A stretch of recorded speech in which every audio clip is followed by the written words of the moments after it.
Good morning and grand rising to you. Welcome to Wake Up with Sonia Poulton. And guess it is exactly 9 a.m. British summertime on this bank holiday, Monday, the 26th of May, 2025. War. I hope you are well. I'm well. I'm very well. Welcome to the show that always knows what the right side of history is and isn't afraid to say so. You know that's a fact. Oh, yes, indeed. And guess what, peeps? Guess what, peeps? Happy birthday to us! Year tomorrow. Can you believe it? A year ago tomorrow, we launched the Good Ship Wake Up, and here we are. Here we are, Grand Risings. Hello from Ireland. Good morning, all. Good morning, Laura and Cara and London Lady and Jackie and Susan and Randy and Stephen and Jenny and Disturbingly Wicked and Colin and Shalini. Good morning to you all. And Marina, how are you all, you beautiful people? And hello, Greg, entering the chat. And me, hello, happy people. Indeed, indeed, indeed. And thank you for getting us off the 97,000 mark of our subscribers. We finally went into the 98,000 over the weekend, which is fantastic. And can I just say, if you've emailed me, please forgive my slowness.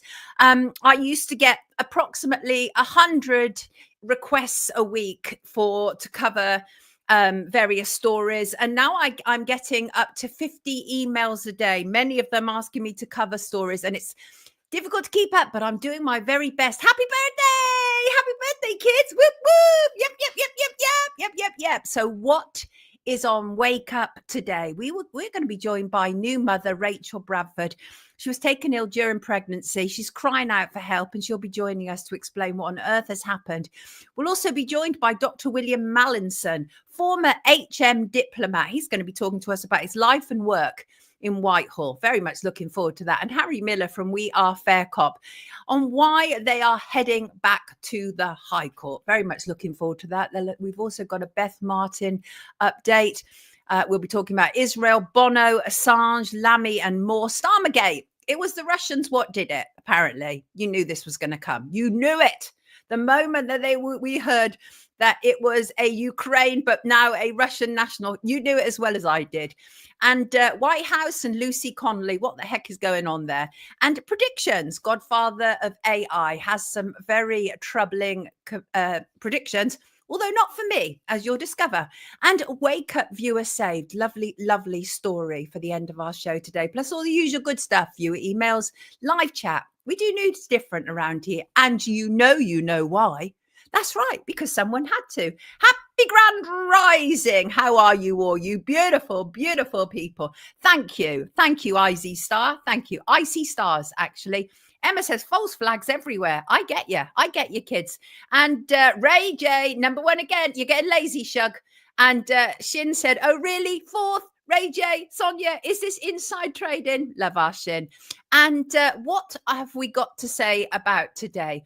More than 50 disabled people's organizations have called on the equality watchdog to investigate the urgent threat to the equality and human rights of disabled people posed by the new Labour government. And not before time, frankly. Labour government is doing exactly what David Cameron's coalition did, and that is attack the sick and disabled. Let's always start with the weak and vulnerable, eh? That will show them. Give them a good kicking. That will show them who's boss, right? And by the way, in the UK, we keep getting mystery surges of things, and no one, not doctors, not government, not media, seem to understand where it is coming from. The latest mystery surge of high blood pressure in under 50s. I wonder what that could possibly be. Why do we keep getting these mystery surges, whether it is an increase in heart attacks? Do you remember we said the other day that it was reported now, and this was even by the British Heart Foundation, who have done very, very little during C-19 to protect people, but it was a 50-year high of heart attacks in the UK. Wonder what that could be related to. What did we do different over the last 5 years that perhaps we haven't done in previous 50 years? It's no mystery.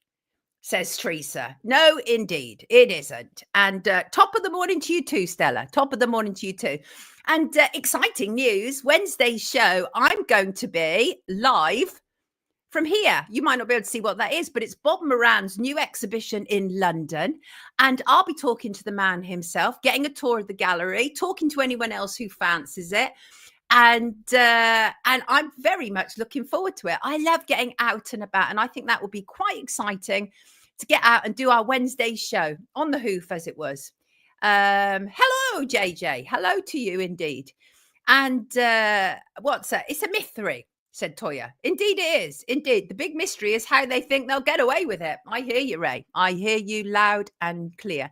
What's this? Cara said, I just read The Department by John Pring. John Pring from Disability Services, News Services, right? 600 suicides of those applying for disability, specifically attributed to the stress of dealing with DWP. It is a very real thing. My brother, now sadly passed, worked all his life, ended up with the same kidney disease that my mum had and other relatives. And my brother eventually needed assistance. And the hell that they put him through was really unreal. Has it ruined you? We are going out Wednesday. Yes, we are, Natasha. That is exactly what we're doing. Bob is great, Shalini, and I'm looking for it. It'll be great because I'll literally be going around his gallery, looking at his pictures, and he'll be talking about them, and it will lead us into all manner of other conversations. And I'm looking forward to it. Getting out. Yes, I am. Thank you, Melanie. And I love the work you do. That's not the right response, is it? Just thank you. Thank you. You're a star. Thank you. Remember, we talked about Beth Martin on Friday. Beth Martin, husband Luke, and children. Beth Martin, of course, and her family went on holiday to Turkey, and only Luke and the children came back alive. Beth sadly came back in a body bag. Mysterious illness befell her, apparently, and the UK autopsy revealed that her heart had been removed. Well, Turkish Health Authorities are denying removing Beth's heart. Turkish Ministry of Health has now released a statement denying allegations that the heart was taken out. And what happened was Beth from Portsmouth passed away after falling ill. She flew into Istanbul for a holiday with her husband and children. She was taken to Marmara University Hospital, where she very tragically died. And it is alleged that she had her heart removed without her family's permission. And her husband, Luke, was accused of allegedly poisoning her before the police ruled no further action. This is after they put him through some hell of an interrogation. As I said on Friday, I get it, right? When women are murdered, it is a high percentage chance that it is their partner. So I get it that he had to be interviewed, but it was the manner that they dealt with him and Beth, which was truly, truly atrocious. The Turkish Health Ministry now say of Beth that she died of cardiac arrest due to multiple organ failure. If you remember, the hospital were playing fast and loose with both Luke and Beth's mum. Beth's mum couldn't even get in to see her own daughter, and then was only allowed a minute or so in the morgue and wasn't even allowed to hug her own daughter. They were treated utterly appallingly. And Turkish officials have even gone so far to claim that Beth did not undergo any surgical procedure whatsoever. And they say that her preliminary autopsy in Istanbul was non-invasive, done without any incisions. Really. And in fact, I'm going to quote them directly. The exact cause of Beth Martin's death could not be determined with the current findings in the preliminary autopsy, which was carried out with the participation of the public prosecution and the forensic medicine doctor. Beth Martin did not undergo any surgical procedures during her treatment at the hospital, and there was no question of any organs being removed. That's not what the UK autopsy says, not at all. And so I think this is interesting. The hospital is now facing a negligence investigation over Beth's sudden death. The Foreign and Commonwealth Development Office is also making its own inquiries. That sounds so tepid. This is a young mother who went on holiday, died on holiday, which of course they're not blaming Turkey for that, but she arrived back in England with her heart missing. There's a problem here. There was also a real problem with the insurers as well. There was a problem all the way around. The hospital were demanding £2,000 from Beth's family before they could even see her. And she was lying in a room, dead. So it's atrocious. I mean, I can't even bear actually telling you about it, but I tell you about it because we need to raise awareness to these things.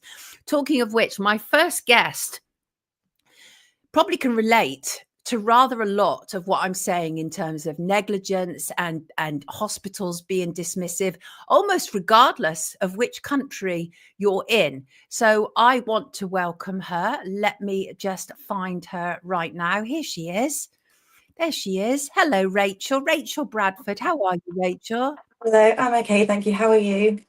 Rachel, I'm okay, but Rachel, your story is actually devastating. First of all, thank you to Gemma for making me aware of what you're going through.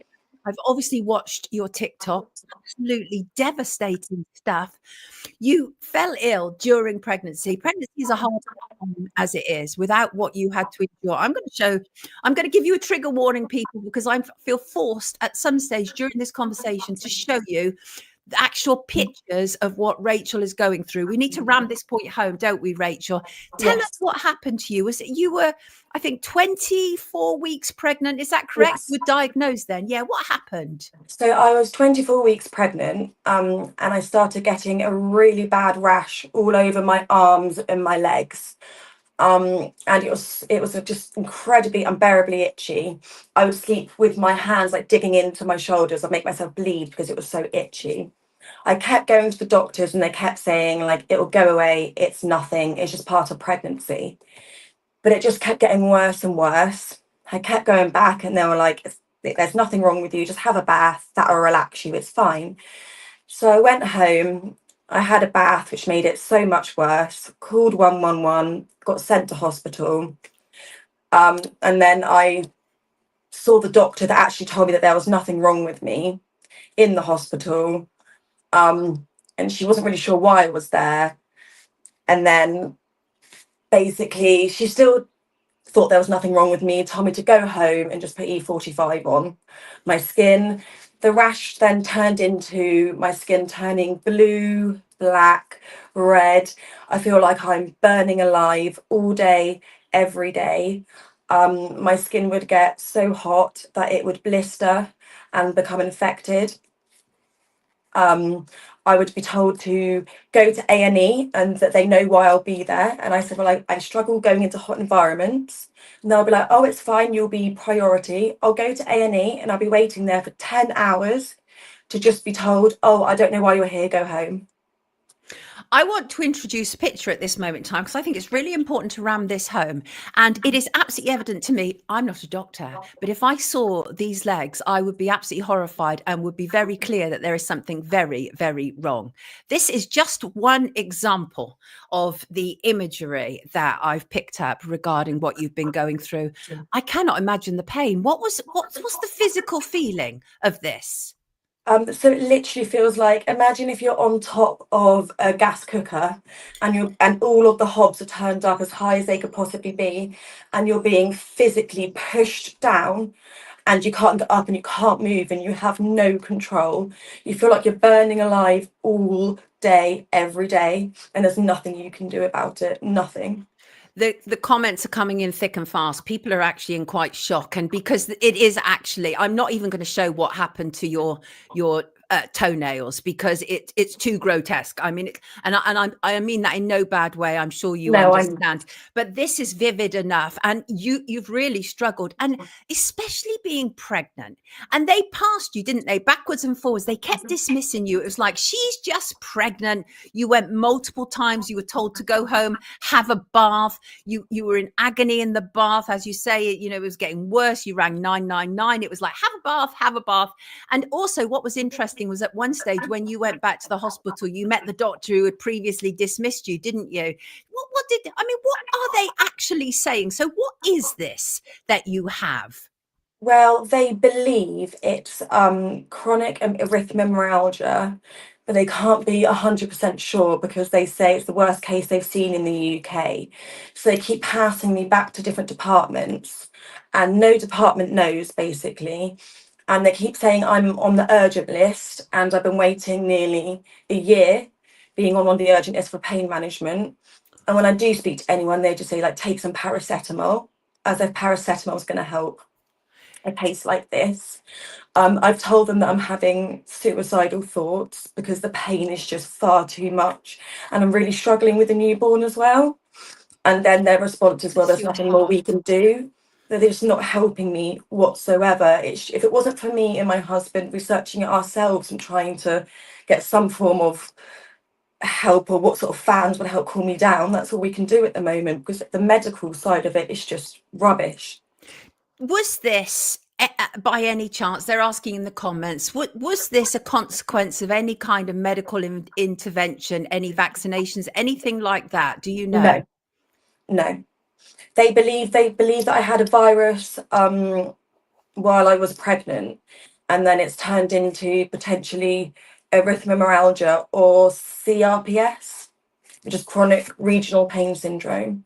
But nobody knows anything about it down here in Devon at all, so nobody's willing to help me. It's often called Burning Man syndrome, isn't it? Burning Man syndrome and the suicide disease. It's the most painful disease in the world. Oh God, it's just awful. And your feet are blistered, obviously, as well. And the hospital seemed to be, why didn't you come in sooner? Why didn't you come in sooner? She's backwards and forwards. It's, how old is it's your son, isn't it? How old is your son now? A year old.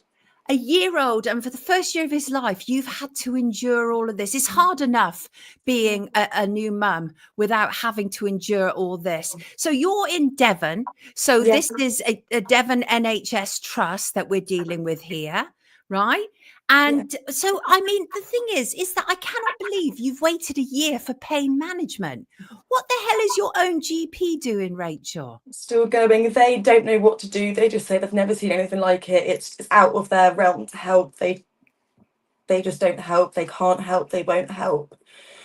So I'm just left here, and all I can do is research and try and find something. But I'm really, really struggling, Right. because my feet will swell up so much, and they'll burn and blister, that I'll stand and I'll fall over. So I'm struggling to walk now, to move. It happens because it goes across my hands, my hairline as well. So my hands will completely swell up and burn, and then they'll lock and I can't move them at all. This is quite a rare thing, though, isn't it? This is not something that I've seen a lot of. No, it is rare. Both of these cases are rare, whether it's CRPS or erythromelalgia, they're both really rare. Right. And how, on a day-to-day basis, are you managing? Because, as I say, with a young baby, it's already hard enough. So how are you actually managing on a day-to-day basis? I'm really struggling. I bought myself crutches and like a walker to try and help myself up throughout the day. Luckily, I have family that can come over and help me, because if I didn't, I wouldn't be able to look after my little boy on my own, which breaks my heart.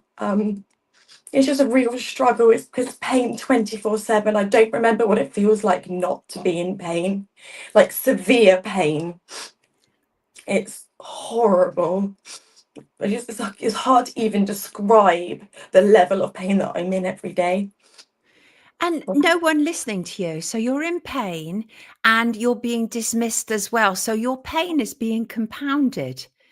And I mean, it is very rare. I wonder if we have any experts in the UK who can actually deal with it, because I looked it up, Rachel. I mean, I literally couldn't detect any decent experts who could deal with this at all. So is it possible that the NHS where you are just have no clue how to deal with it because there just aren't enough experts? I've seen a few in London who I've tried to contact, but I've not heard anything back yet. But I've spoken to some doctors who I've like tried to explain it to, and they've just told me it's all in my head. So then you start to feel like you're going mad. So I just don't know where to turn really now. And I feel like I'm just lost. well, exactly. And I'm not altogether sure what we can do other than give you a platform in order to air this. We can Yes. certainly send this video to the health minister, Wes Streeting, and say what is going on with this woman, and she needs help. You were wheelchair bound during pregnancy, weren't you? Again, hard enough being pregnant without also being wheelchair bound as well. How has this kind of, this must be, I mean, there must be an element of kind of depression as well that has crept in as a consequence of this. How is it impacting you psychologically? Awfully. I have severe PTSD, I have severe depression, I have suicide thoughts daily because of the pain. It's just too much. And I have severe anxiety now as well.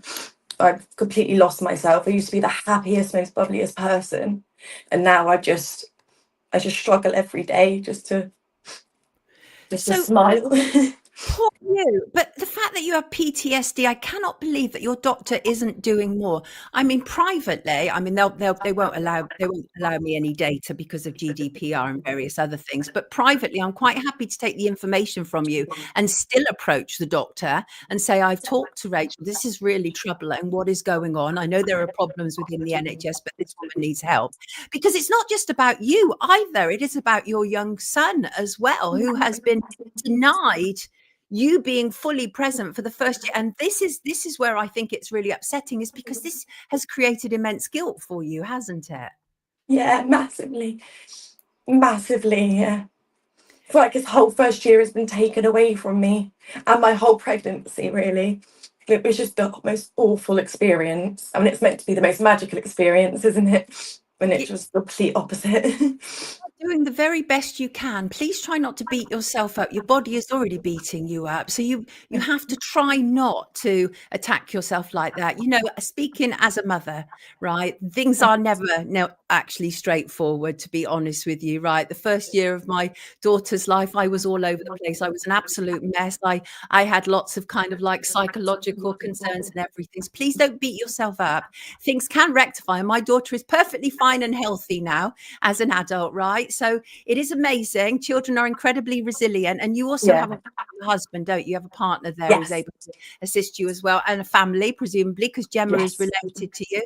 And Gemma was deeply concerned. Is there anything that we listening can do, Rachel? Anything at all? Just tell us.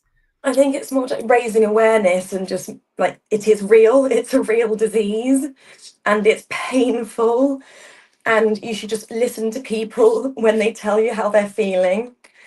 And just listen, really, because it just feels like I've been feeling invisible this whole year and a half. I feel like no one's listened to me. I feel like I might as well just not exist, because I've been sat there screaming, crying, and I might as well just not be there, because nothing I say matters.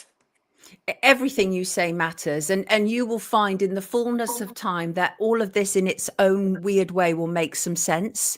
It actually will make some sense. And please don't give up, not at all. I understand the desperation, because when you're dealing with chronic pain, which is obviously what you're dealing with, and it's not even just a pain that you're dealing with, your whole body is manifesting your illness, and it's shocking, obviously.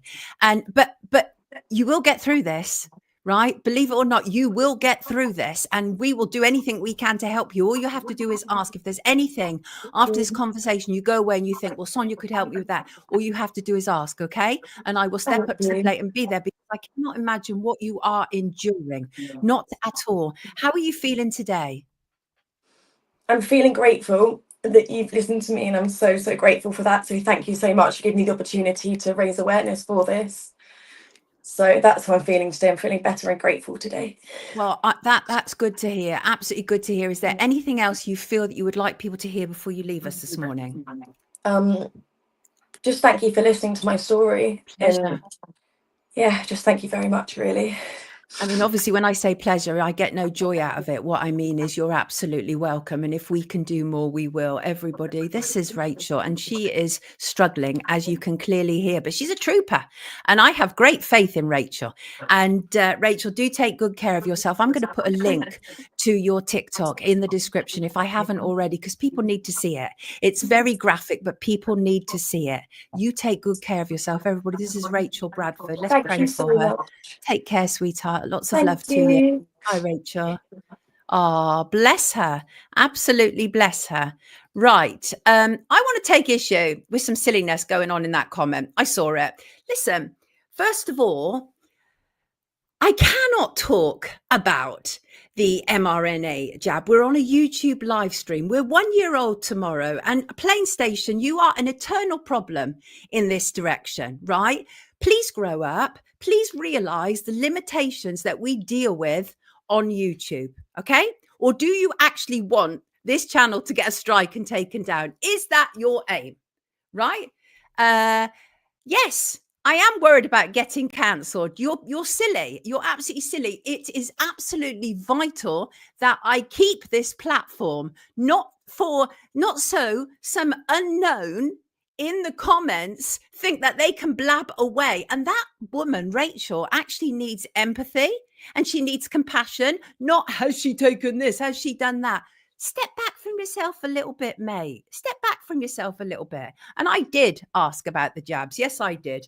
The thing is you can only say so much on here. Yes, Natasha, that is the deal. Absolutely, that is the deal. No, I'm not. Listen, Plain Station, you're on your last leg, because I've seen you fighting with people in comments, and I don't play around here, right?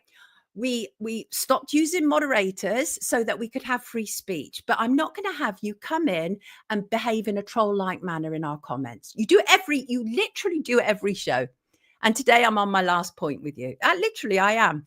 Yes, I am. Because what you're saying is not making any sense, kid. It's not making any sense whatsoever. And right, there you go. That's my position on that. I'm very straightforward. You know about me, right? There's no sides to me. I say it how I see it. Literally that. Yeah. Yes, Jackie, I believe so. Yes, absolutely. I believe that some people are in here only to disrupt, right? I did, Sally. I absolutely asked about it. But you see, that's what I'm saying. And Laura, don't mess with me. Don't mess with me, right? I'm a fire sign. And I'm my mother's daughter, and we are 1 year old tomorrow. All good stuff. Right, I want to shortly welcome in my next guest, and but before I do, let me briefly return back to news very briefly. I think this is interesting. On Friday, of course, we covered the story of Lucy Connolly. Well, my conversation with Miri AF has been extensively viewed on multiple platforms, and there's plenty to be said for Miri's theory that Mrs. Connolly is a psychological operation against the British people, and with the aim of silencing people from asking questions about government and their handlers. And now we hear, but you see, this is where it all starts to get really funny, right? We're suddenly hearing all over on social media, the White House are raising this. Even the Daily Telegraph actually published. Let me see if I've got the headline for this. I might not actually, but the Daily Telegraph actually, yeah. Let me try and bring it in very briefly, because I think this is I think this tells us rather a lot. But essentially what happened was this last week, here it is, Lucy Connolly, White House. Interesting headline, right?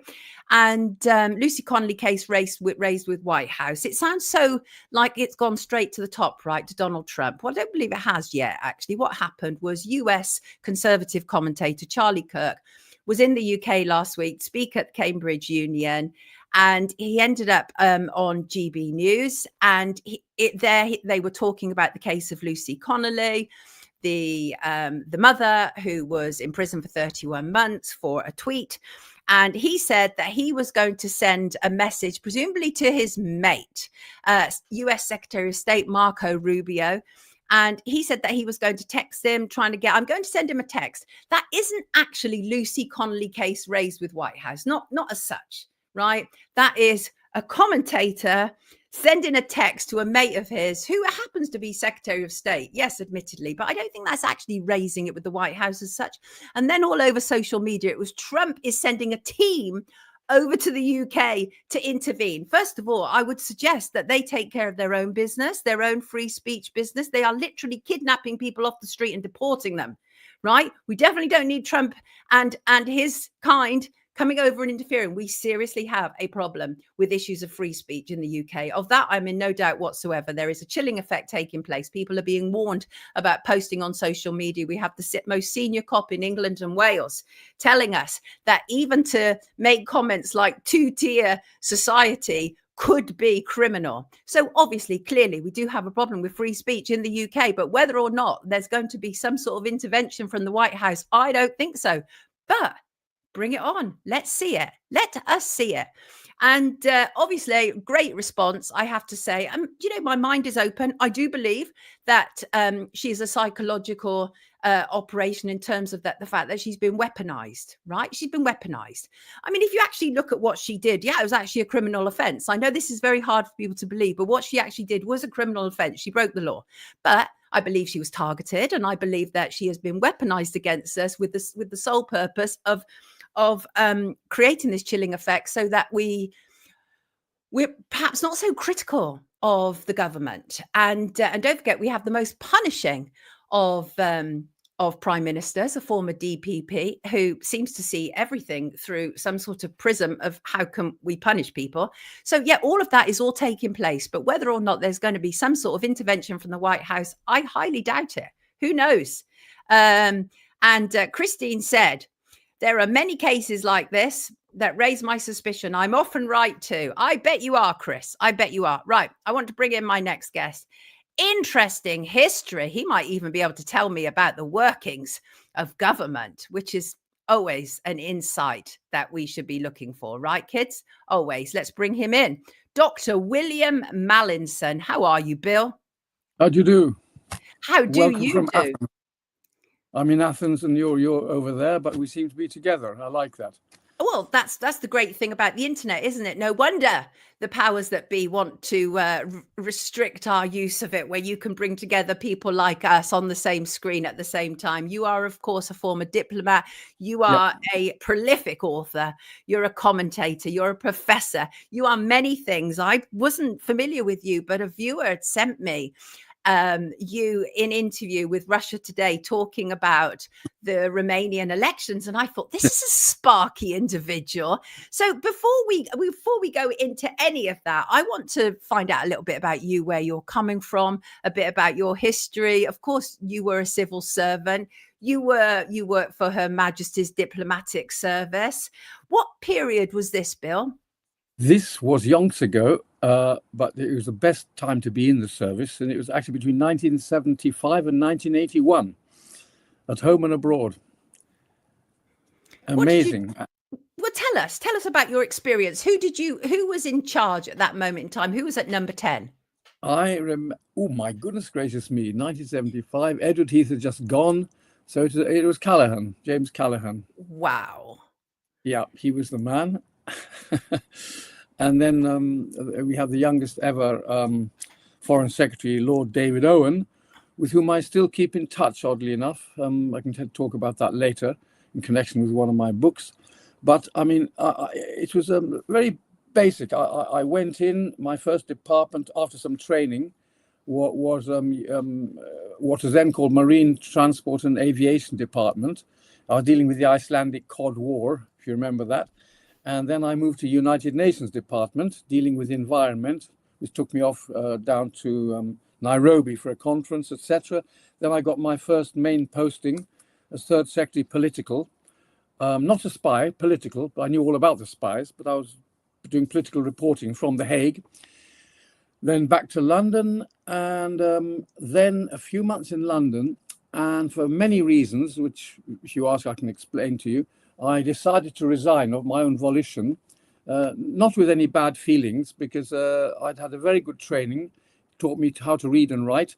All that's gone now, of course. That's all finished. It's all done on the hoof. If I may, you'll see the title of this book. I don't want to promote myself. I never do. But that's all about it. All about what happened to the Foreign Office. Can you read the title? It's my Behind the words. Yes. The what's that? The language needs you. Does that say the language needs? Yeah, your language needs you. But the subtitle is The Foreign Office, Hegemonolingualism and the End of Britain's Freedom. Grab that. Ooh, And that's Oh, my daughter did this. She's lovely. She's a very clever girl. fabulous. Yeah. What do you mean by the end of Britain's freedom? What does that mean? Well, without our knowing, the greedier side of American cultural and political and business life seems to have slowly taken over in Britain far more than it ever did. And that's all about that. And right into the 80s, the actual Foreign Office people were very worried about the assault on our shores of American influence and all the sort of politically correct stuff that then began to flow in, and which is still flowing in, although one would argue that there's a slow reaction against it now. So that's what that was about. I have to say that the training was very good in those days in diplomatic service, and I was privileged to be in it. To forestall your next question, why did I leave? Yes, many reasons. Go for it. Many reasons. First, it's a bit personal. One of my superiors somewhere, I won't say where, seemed to have a sort of obsession with me. He was on my back all the time, and he was of a different culture.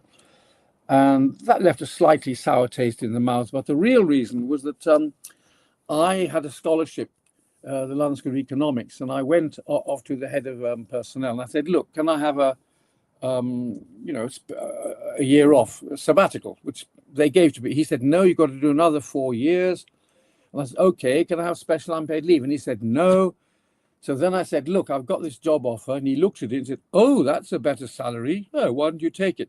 So that sort of made me think, what cynicism. So that's when I left the service and went into academic life via business. Oh, yes. I started my doctorate at the same time as I went off to ITT, big bad American ITT in Brussels, as European Public Affairs Manager, and then Geneva, another company called Digital, and then back, because otherwise I couldn't have finished my doctorate. Got my doctorate off to Bournemouth University, where after 3 years there was such a big scandal. They were misusing so much money of the European Union, I couldn't cope, so I had to leave with some money. And my last sort of goodbye, not adieu, because I love England, was a goodbye England. I'm off to Greece now. Why? Well, I stood in the European elections, London West. I didn't put that in my CV. Got nearly 22,000 votes. Wow. For the Lib Dems, who weren't bad in those days. They still meant what they said, on education and all that. I had the biggest increase of any candidate, but because they had not yet introduced proportional representation, I didn't make it. I came third out of about 10. Right. I would have gone straight in otherwise, but I didn't hang on. They begged me to stay, stand in the next election. I said, no, I've got this job in Greece now on a Greek government scholarship, and I'm an academic now. And that's when I started with my books. So in a sense, what I did was very good, because had I stayed in the service, I don't think I would have been such a, let me claim to be such a free thinker as I'm able to be. Of course not. I've done such hard research, and the amazing thing is that all the I excuse my French, but I almost literally raped the archives in the National Archives, Foreign Office archives, and I was able for 20 years. I was going over back to England from Greece every so often, doing them like mad, and I soon realized that the only way to really begin to try to understand our existence, historical existence, is through documents, because they're physical things. Anyway, I don't want to go on. That's if we can access them, though, because they hide so much from us, and they put all manner of different orders on it, so we can't see them for like 100 years, right? Which is what I want to talk about, which brings me to the next point, and that is about kind of globalization, okay? Because you've talked about that. You were kind of there at the start of it. You saw, how it was all starting, how government were reaching out to others, and how it was starting to impact us. Right. Tell us, as an overview, because I think there are very few people who will be able to have the overview that you have about what globalization has actually done to us. Give us a good idea. Well, it's now become an ideology, so I call it globalism, just for starters. Good point. Globalization is too respectable a term. It's globalism.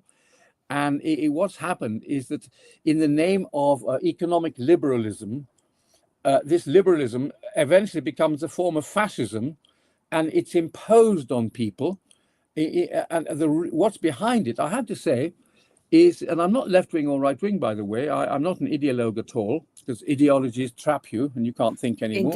Indeed. Yeah. Then so it just takes over. So at the basis of it all is the fact that there are shareholders. Now, many years ago, even I had enough money to have a few shares in one or two companies. I gave it all up. But the big shareholders of the world, and they're mainly in the US and Europe, in the Western world, are the people who actually pull the strings and decide. There's no conspiracy there. They want to make profit. And the trouble is, with the increasing speed of globalism comes increasing greed. And they just don't know where to stop. I've got 2 yachts. No, I want another yacht. I want to have a bigger yacht, my friend. And it goes on. And the world has forgotten what Eisenhower, that amazing American president, ex-military man, Eisenhower, said when he retired. He said, beware the unwarranted influence of the military-industrial complex. He should have added the word congressional. We seem to have forgotten his warning. Right. It's all come true, and it's still coming true. A slow reaction takes place now. We want to be independent countries again, but it's very difficult now because it's all been normalized, though, hasn't it? That's the thing. What do you think when you see, for example, a meeting that takes place between the British Prime Minister Keir Starmer, Rachel Reeves, and then Bill Gates and Larry Fink of BlackRock, and they talk about us going into partnership with them? They've literally agreed this like business partnership. Bill, what are your thoughts? Everything has become business. There's no, in the name of morality and democratic freedoms, it's so unbelievably hypocritical. It's just not true. It's literally authoritarian, globalized, and until people still don't fully understand what is actually going on. And because there's a lack of serious reaction, I don't mean violent reaction, intellectual reaction, these people just carry on. They've got no reverse gear. They just carry on. They think they know everything, and they don't. They think they know. This makes me be a little. I hope you won't accuse me of being too intellectual, but I say that in order to reflect, to really think, you need the space not to have to think. Think about that. No, I understand that. I absolutely understand that. Some of my best ideas come when I'm just free flowing of an afternoon gardening or something. And I suddenly go, oh my gosh, that's a good idea. That I absolutely get that. You need to free up your mind, almost release yourself from some sort of chain, don't you, in order to be able to do it? Bless you for saying. I get that when I'm spearfishing for hours in the water. The thoughts just come, even though I'm looking for a fish to eat, Incredible. There, I've given you one of my hobbies. Well, the thing is, I think it's interesting because most people don't realize the impact that us going into a partnership with a kind of Bill Gates and a Larry Fink would have on the country. And we are seeing it bit by bit. There appears to be an attack on everything, including agriculture. And because everything is being bought up, that's the problem. Everything's being bought up and wind farmed, right? And it's reaching a point. And obviously, if you have no farms and no suppliers, then you have no food. And it's that old saying, isn't it? If you control the food, then you control the people. I'm paraphrasing it badly, but awesome. It feels like that's what's taking place. And you, with all your history, how bad is Keir Starmer in the grand scheme of things in terms of prime ministers? I find it difficult to take him seriously because he's changed positions so many times, particularly on Brexit, and he's become so totally manic, and I say manically anti-Russian, that I wonder whether his brain is working properly. I just find him a very curious figure. As for this latest scandal, can't someone interview these 3 young men and ask them who they are? I mean, well, obviously, live us as well, isn't it? It is, but it's a live case, and so there would be obviously issues of sub judice, obviously, but. Some, but there's a lot of information out in the public domain. But this weekend, of course, they did the whole big thing. Suddenly, newspapers, when you say can't anybody ask, well, no, Bill, what they've done is this weekend, suddenly they found the Russian link. And so now literally front page headlines. In fact, I've got one here. Check this out. MI5 probes Putin link to Starmer arson. You're laughing, Bill. They're escaping from reality, that's all, and fooling us completely. I can't imagine anything more stupid for the Russians to do. because if it rebounds on them, they Why look would really they? stupid. They just wouldn't do that. That they wouldn't do. I know I've been there 3 times. I've got connections with the best university there. I'm not a manic lover of Russia, not emotional, but I do understand their historical position and how many times they've been attacked by other countries. I do understand that the Warsaw Pact didn't begin until 6 years after NATO, Right. during which time Russia tried to talk to NATO, but in the end, no, niet, Warsaw Pact. Well, it just goes on like that. This again reminds me of what, I'm sorry to say, one of my books, and a great man called Guicciardini, who was a friend of Machiavelli. And Guicciardini simply said, things have always been the same. The past sheds light on the future. The same things come back with new names and colors. That's what we're seeing now. And that's what the purist historian like me can say and experience. And it is, I mean, human nature, basic human nature doesn't really alter. No. It moves in and out. I mean, talk about technology and apps. Nowadays, and I confess, I'm afraid I don't have a smartphone. I would if I had to do it for work, but I don't need one. So people now think because they have opinions. But what about their opinions? Oh, They're being that's replaced interesting. by opinions. That's my copyright. Yeah. That's very interesting. So opinions, and they don't realize because they haven't got time to realize. it's going to get worse, Bill. I sound arrogant. I don't wish to sound arrogant, but I've observed this, and I've seen people like Umberto Eco saying that social media began, this is very nasty, the invasion of the idiots. In other words, those people who are idiots suddenly became famous all over the world. Absolutely. Not that No, we're all it's idiots. true. It's I'm true. an idiot maybe, but I'm a big fan of the internet, and yes.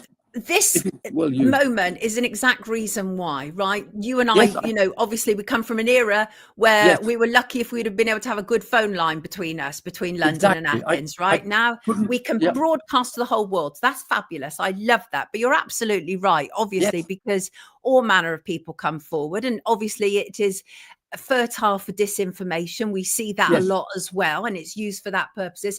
But I also think that we're in a stage now where the powers that be have realized that just regular people are able to come together and say stuff and criticize government in real time. And you have people like Starmer, who I believe is a particularly punishing prime minister. And I am absolutely politically homeless. I have no allegiance with any political party, but I do think he's a horrid. robot. Yeah, he is a robot. They're robots. I'll give you a naughty confession. Go on. Through personal contacts, I did join the British Workers' Party. Nothing to do with left wing. Is that George Galloway? Yes. Okay, interesting. I know he's controversial, but he does speak his mind. Yeah. He's a very good rhetorician. Yes. And the other reason was that I know Peter Ford, who's the number 2, who's a former British ambassador. And I chaired a big round table in London a couple of years ago at the University of East London with Peter Ford and another British ambassador with whom I used to play tennis. So I keep in touch. And so I decided to join the British Workers' Party. They actually said, would I like to stand as a candidate? In the end, I didn't, because I couldn't come over, just leave my family and everything in Greece for 2 months to campaign, you see. But I thought, well, this is something fresh and different. And I am a worker. I work. So for me, it's nothing to do with ideology at all. So, it sounds a bit dilettante, but yes, they still send me their There's no trust in politicians. George Galloway is one of those few people. George and I, we get on fine. I disagree with some of the stuff that he does, and so do I. I met him. I know him. Yeah, same. He has some funny views on 1 or 2 things. Don't we all? Exactly. But I'll never forget how during the evil bombing of Iraq, how he went over to the United States and gobsmacked those robots sitting there and came back. And I just can't forget that. It was wonderful. I mean, you talk about robots, and it's interesting because we often hear about Whitehall being full of kind of like, faceless individuals who are operating in that way. It's always been like that.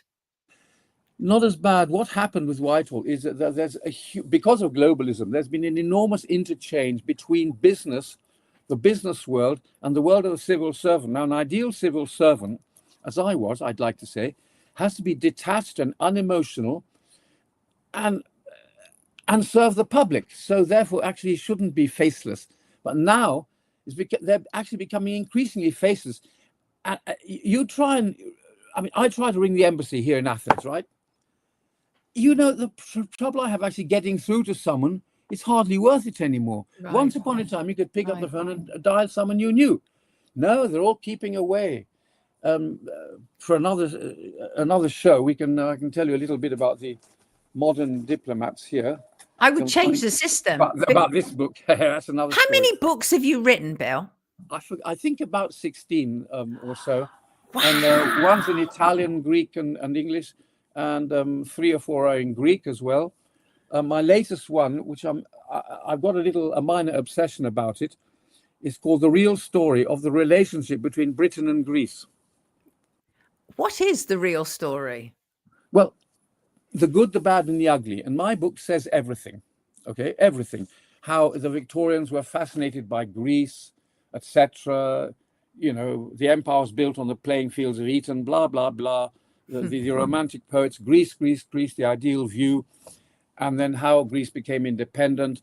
And then how Greece became a fiefdom of the English because they hated the Russians and want to keep the Russians out. It's exactly the same today. But I'd have to give a lecture now to explain all that, but it's absolutely true. And the paradox is that the embassy here does sometimes present books. It presented a very good book on Greece about 2 years ago, and I was invited. So when I went to the ambassador, I said, hey, here's the only book that's ever been written strictly about British-Greek relations, and it's in Greek. He said, oh, well, yeah, he said, the residence is closed at the moment. So then I went to the British Council. So I'm waiting to see what they do. And I hope they do something good, because otherwise there may be a naughty article written and I'll send it to you. It's very elitist, though, isn't it? I mean, you just talked about the playing fields of Eton as one example. And I think part of the problem that we're dealing with is that we know, and the same thing happens in journalism, is largely journalism, like politics, is made up of people who have been privately educated and not in touch with like me, I must tell you, I'm an old Pauline. Right. But you appear to have your feet on the ground, though, Bill. There's a big difference, right? Oh, yeah. I have no problem with somebody having that kind of education as long as they can relate to everything else that's going on. But the problem, I think, is a lot of people.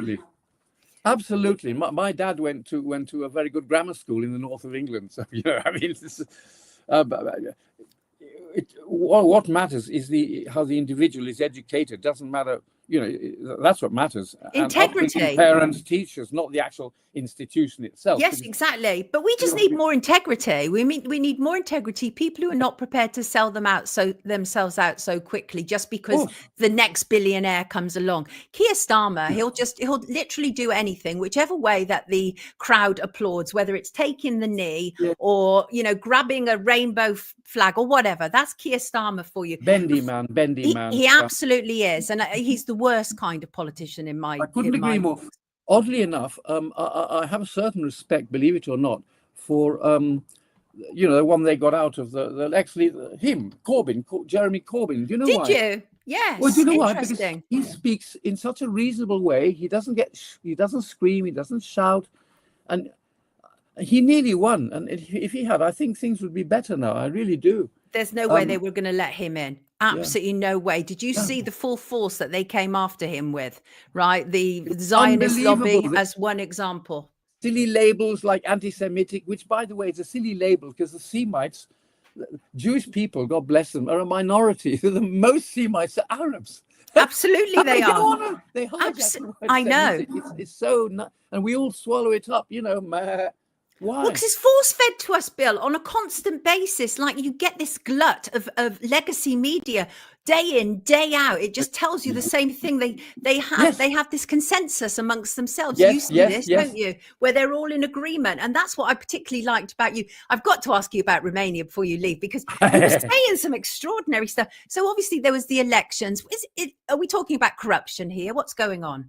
Well, the first point is that according to Amnesty International, Romania is one of the most corrupt countries in the world, period. And that's the background to what happened, because you had the first round of the elections when you have this chap called Georgescu, and he got 23%, I think, in the first round. But then they discovered that he was going to win the second round. So, of course, they stopped it, undoubtedly on the instructions of Brussels. And so then you have the Simeon, the new chap, comes along. He gets 40% in the first round. He could not have won. So what do?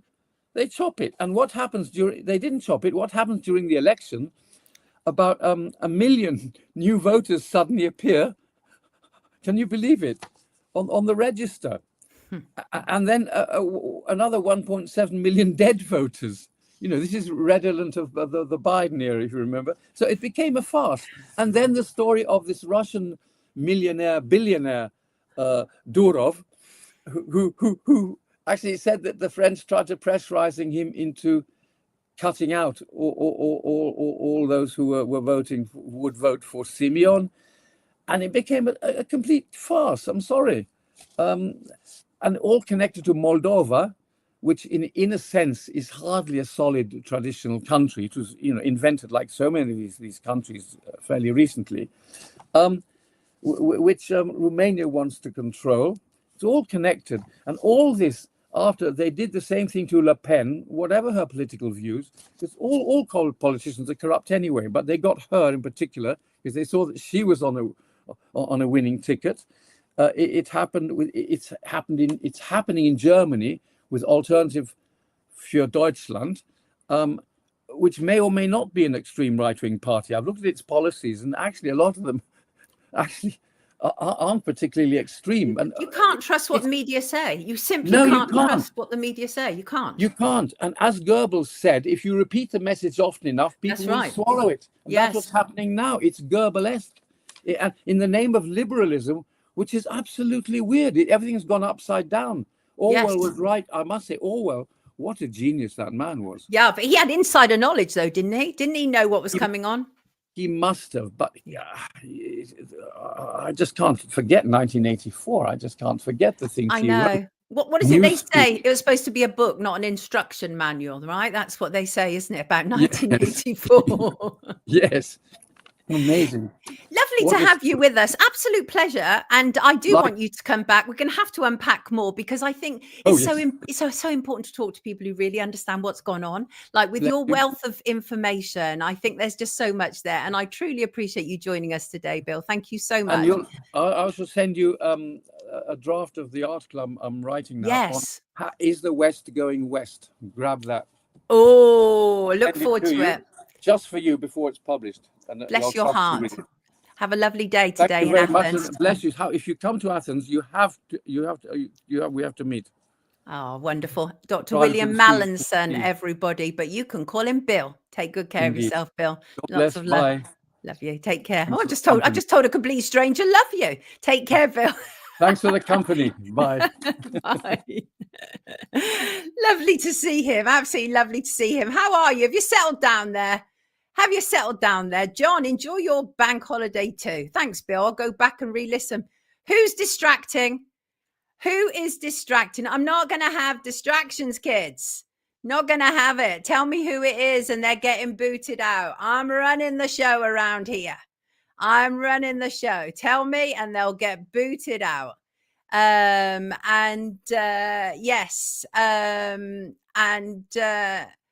Oh dear, not again. Listen, when you come into our live chat, come in and don't come in for a fight. And there's one or two who come in only to fight. They literally only want to fight. And week in, week out, they fight over and over and over again. So I think just on this occasion, just because I think it's probably the best thing to do, when I find that person again, I'm just going to put them in timeout. Settle down, right? This is around here. Oh my God, everybody's blocking the same person. And around here, we try and maintain some dignity, right? Just some dignity towards each other and not be accusing each other left, right, and center. Let's not do that. And here we go. Let's actually, do you know what? Because you all deserve so much better. Right. I'm just going to put this user in timeout for now. And you can come back on Wednesday if you behave yourself.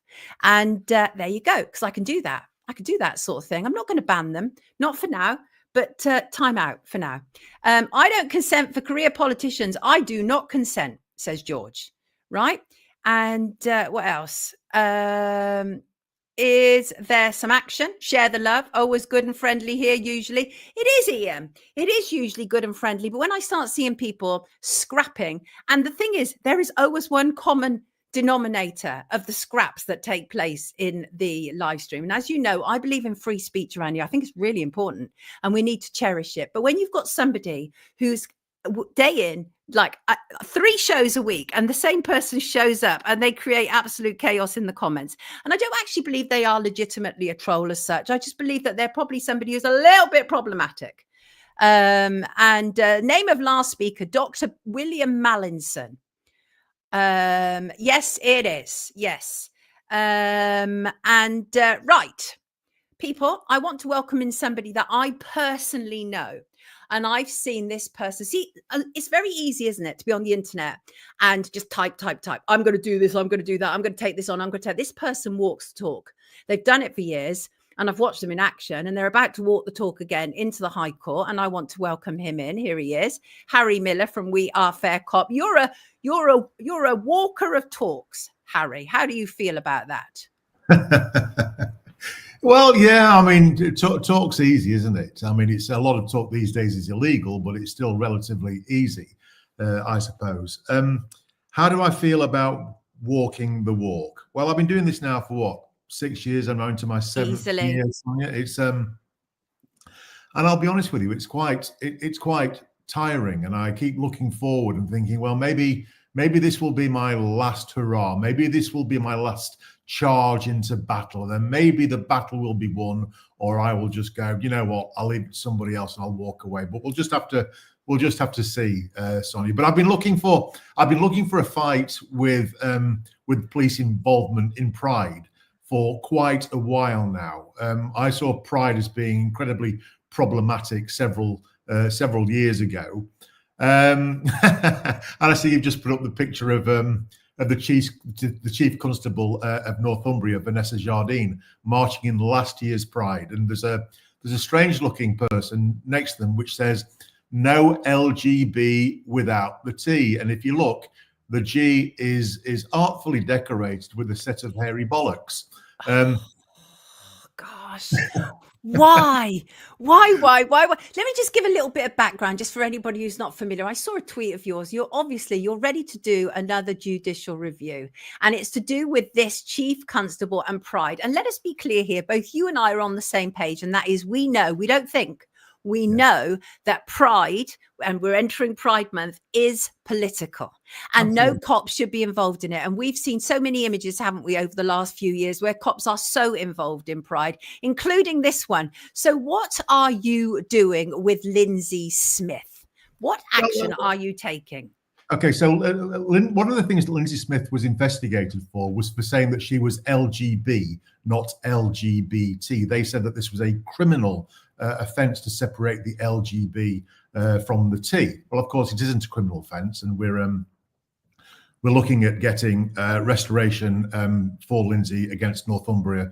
But the other thing that we said was that the Chief Constable of Northumbria, who is the national LGBT lead for the National Police Chiefs Council, she is a raging militant, an absolute Pride fanatic. And whilst other police forces have done the right thing and have said, no, we're no longer going to march actively in Pride. In fact, Humberside Police, who, if you remember, was the force that I initially fought back in 2019, the Chief Constable at the time, just before he left, he sent out an edict telling all police officers that they must not, under any circumstances, wear rainbow lanyards or march as active participants in Pride. So that's great. And a lot of other forces have followed suit. But Vanessa Jardine at Northumbria, she's not. She's being absolutely militant about this. So last summer, we warned her not to march in Pride. We said, if you march in Pride, we will seek a judicial review. She stuck 2 fingers up at us and said, we're marching anyway. So Lindsay and I went to Pride to do a little bit of filming. Now, that strange chap that you can see next to Vanessa Jardine, the Chief Constable, is actually me. That's me in disguise. Unbelievably, I put on a pink wig and I did a absolutely crazy sign. And Hence the hairy balls. I get it now, right? Okay, and yes. marched alongside Vanessa Jardine, shouting at the top of my voice, "No LGB without the T." And on the other side, it said, "Make TERFs afraid again." So I was alternating "No LGB without the T" with "No Make TERFs afraid again." You infiltrated. Vanessa Jardine simply smiled, as you can see there, and marched along. It did not pose a problem to her at all that I was sort of transmitting very loudly with my booming voice this very, very discriminatory message. And so, having gathered this evidence, we then wrote to her and said, "Right, we're going to take you to judicial review." And what's interesting is the High Court gave her a way out, because they wrote to her and said, "Do you intend to march in next year's, as in the one that's coming up, Pride?" And unbelievably, she wrote back and said, yes, she was going to march in it again, and they were going to be loud, proud, and visible. And so the High Court have granted us I say us, it's actually granted Lindsay Smith a judicial review. It's not my action, but of course we are fully supporting her emotionally in every other possible way. And so the judicial review will be, I think it's on June the 10th or 9th and 10th or 11th, something like that, of July of this year. We will be there. We will be inviting you down there, Sonia, obviously, and anybody else who's gender critical. And we will hopefully be giving a final push to kick policing involvement in Pride out of the stadium once and for all. There is no place whatsoever for police being in Pride as active participants. We have no problem with them lining the march as police officers should do. We have no problem with them being there with big happy smiles and their polished buttons and showing that they are very friendly to the LGBTQI community. No problem at all with that. But what they must not do is march and become active participants in that, which is what Vanessa Jardine and Northumbria Police are intent on doing. So we are challenging them through Lindsay, and hopefully the High Court will give us the victory that Lindsay needs, and that we will put an end to this political policing once and for all. That's the plan anyway, Sonia. Well, I'm so glad you're in her court, frankly, because obviously, as you've said, this is not your first rodeo. You've been there before. You've been through a judicial review. You've been in the High Court. You kind of know the procedure, which is great that you're able to bring that experience to it. Let's just bring this up, of course. Oh, no, that's the wrong one. Bear with me. There it is. There it is. There it is. Ex-police officer wins appeal over forces guidance on hate incidents. And that was really right at the start, before even people knew what kind of like the whole idea about hate crimes and non-crime hate crimes. You were literally a front runner in coming out against this, Harry. It was very early on, but I mean, the world kind of has woken up to it now. But when you were fighting against it, no, We Are Fair Cop was precedent setting. And you know that, right? Yeah, absolutely. The problem is, I naively thought, Sonia, that having won at the High Court and then having beaten the government and the College of Policing a year later at the Court of Appeal, I honestly believed that the police would go, you know what, Harry, thank you for putting us right. We appreciate that. We are committed to the law. Thank you for the clarification, and we will now crack on with new insight. And that would have been great. That's what I expected to happen. How naive was I? Because what the police have done and what the College of Police have done is they've, to all extent and purposes, ignored the ruling. They've paid lip service to the law by writing new guidance. The problem is the guidance is simply stuck on a shelf. The Free Speech Union, Toby Young, did a series of FOIs to all police forces saying how much training has been done on the Miller ruling, how much training has been done on Article 10 rights and free speech, and the answer came back universally none, absolutely none at all. So whilst it exists in theory, the right to free speech, and whilst the non-crime hate incidents have been kicked into the long grass in theory, in practice they haven't, because chief constables have simply not followed through. And that's why we see almost on a weekly basis some absolutely bonkers intervention by the police.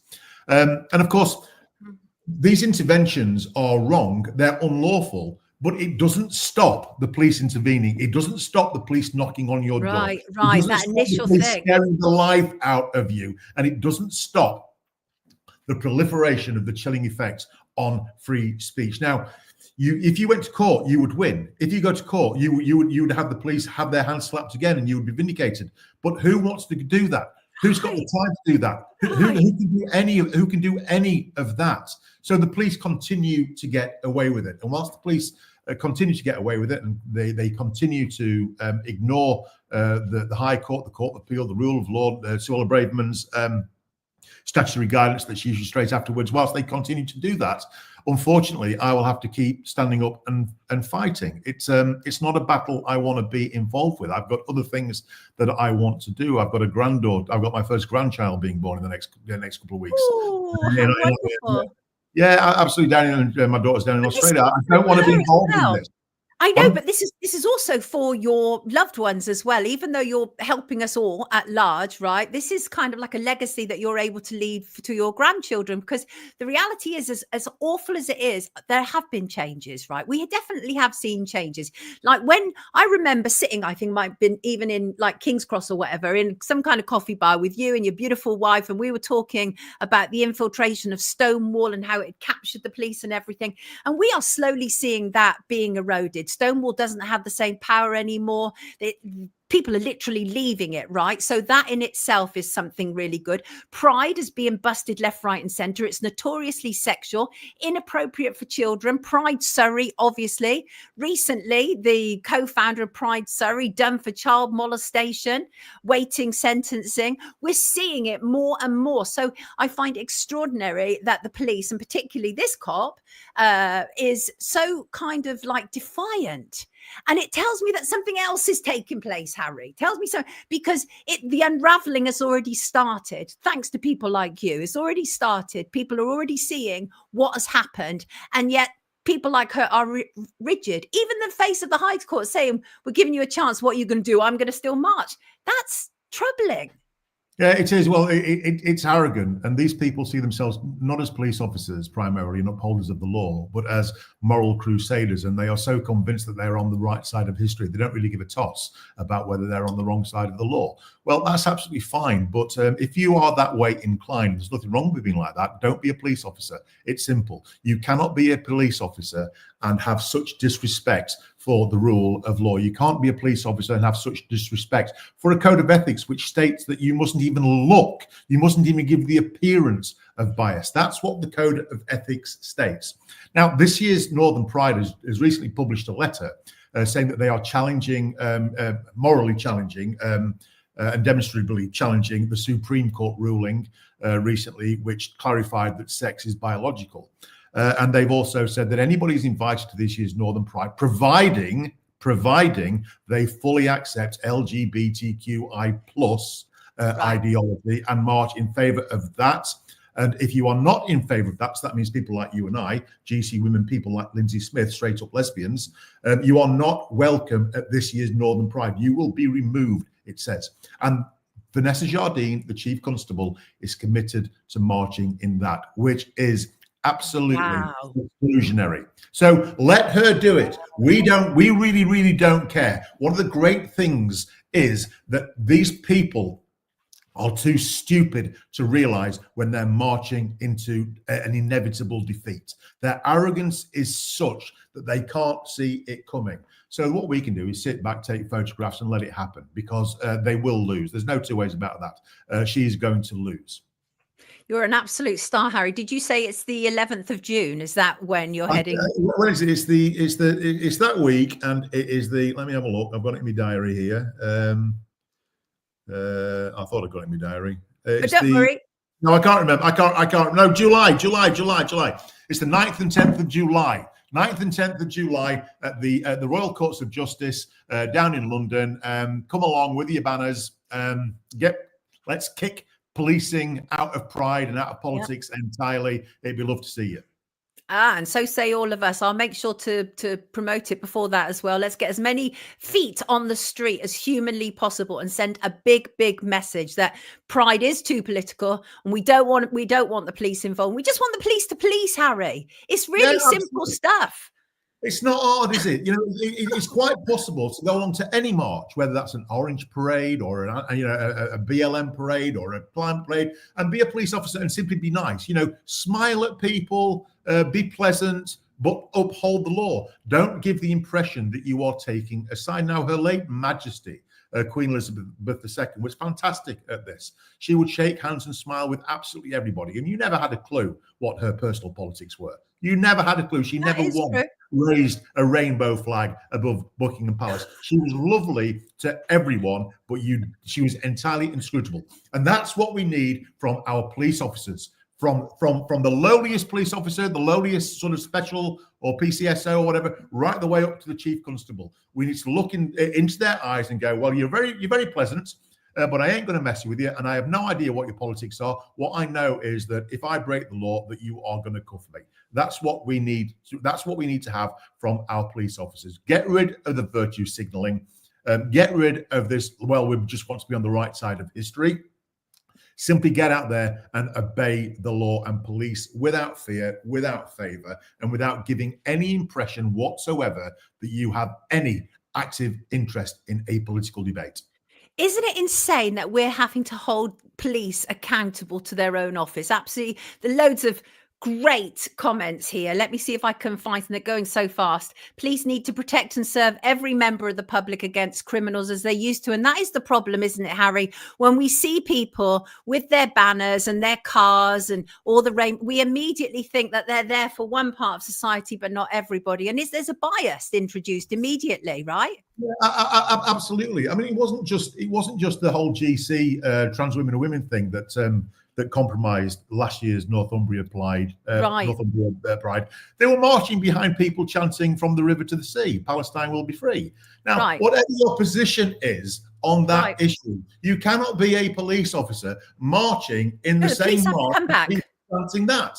You simply can't. You have to march. You have to get away from it. Be there as police officers, you know, making sure that everybody upholds the law and everybody's having a good time. But you cannot be there. You cannot be there as an active participant. Fair point. Absolute fair point. And you're absolutely right. Whatever your position on any of these issues, the bottom line is we need police, to be non-political. That's it. It's simple stuff. And as Julio says, police are not law enforcers anymore. They are agenda enforcers. And that is a reality, Harry. You've seen it, like larger than life now, isn't it? Yeah, what the police have become is they become enforcers of an ideology. And the only ideology they should be enforcing is the ideology of law, is the actual rule of law. I've said it before, but when I'm a great fan of Les Miserables. I absolutely love the musical. God knows how many times that I've seen it. But I am in, without a shadow of a doubt, Javert's corner, the copper, because what he's doing is upholding the law. He's chasing down Jean Valjean, who's a criminal. And, you know, I have a great deal of sympathy for Javert, because it wasn't his problem. The problem was with the government, the problem was with the law, but his job was to uphold the law. And it's as simple as that. So go Javert. We want more Javerts in policing and less of these lunatic, let's get on the right side of history nutters. I will be there at some stage during those 2 days, Harry, because I love it when you get the fire in your belly. And I absolutely appreciate this is not strictly We Are Fair Cops, but you are absolutely supporting and guiding this in the tremendous way that you're capable of doing. It's wonderful to see you like that. I know, like you say, you want to be able to enjoy your forthcoming grandchild and everything, but you also come into your own in moments like this, Harry. You know you do. You know you do. Absolutely. But I say I've got to restate that this is not a fair cop action. The reason that I have to state that is that, you know, I don't want to be liable for any cost. But what I can say is that we are fully behind Lindsay Watson, that we are looking at the evidence, we are offering advice. Lindsay Watson, you just said. Lindsay Smith. No, Lindsay Watson is that lunatic copper who I got sacked 2 years ago and who continues in his rampage through the GC community, reporting absolutely everybody that he possibly can to the police for all kinds of nonsense. This is that lunatic copper who said that I, along with Suella Braverman, who was Home Secretary at the time, were running a terrorist organization that blew up a pub in Colorado. Can you believe that? and reported me and Suella Braverman to the anti-terrorist unit for running an international terrorist group. So definitely not Lindsay Watson, Lindsay Smith. Lindsay Smith is the goodie. Lindsay Watson is the complete and utter fruitcake lunatic. So yeah, there you go. We've cleared that up. Harry is great, says Sean. Lovely to have you with us. I adore you, Harry. We go back a long way now. And politically, we have some disagreements, but that's okay, because I think we've reached that point where we know where we come together and where we come together best. And I think that's what we should be doing in this world. Everybody, this is Harry Miller from We Are Fair Cop. And have a beautiful, beautiful bank holiday, Harry. Lovely to see you today. Take good care of yourself, sweetheart.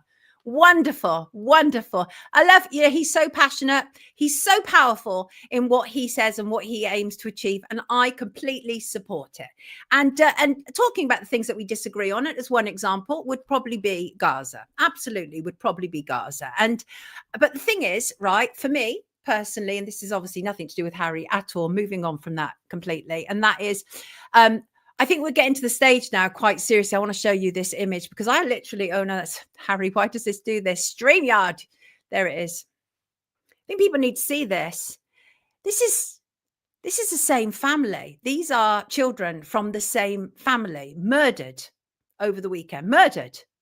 The mother is a doctor at a Palestine hospital, and Israeli airstrikes murdered this family. And I think we've got to the stage now with Gaza where if you're not calling out Israel for their actions, then are you even human? Do you have a pulse? This is literally genocide in plain sight. And I have a question. Do all children matter or only some? For me, it's the former. But for many people, including those who claim to be campaigning to protect children, they only care about certain children, and usually of the blonde-haired and blue-eyed variety. And I talked about this on social media briefly yesterday. In England, we have the example of two doctors whose child went missing in 2007, and the British taxpayers are still paying money, apparently, to find her, even though we know it's a farce. No disrespect at all ever to Madeleine McCann.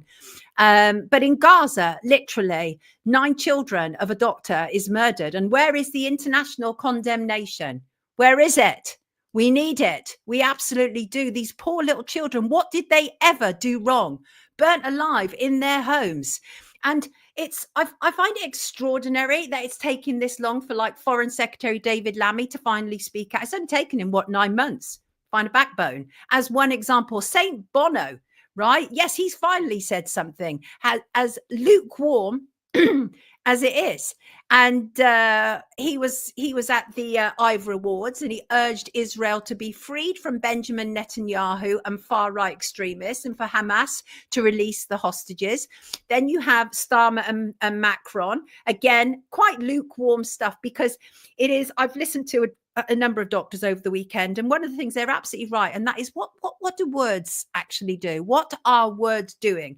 Action needs to take place. And if you're a politician, you can take action. Our British politicians are literally supporting this. This is a genocide. If you can't put a name to it, I don't know what you can do. When Donald Trump was in the White House last week, and he had the South African Prime Minister, and he was more than happy on behalf of his biggest donor, Elon Musk, to talk about white genocide in South Africa. Such a genocide that only 50 people took the opportunity to escape from South Africa to America. But in Palestine, in Gaza, it is absolutely evident and clear. We are talking about hundreds on a weekly basis. This is ethnic cleansing. Absolutely it is.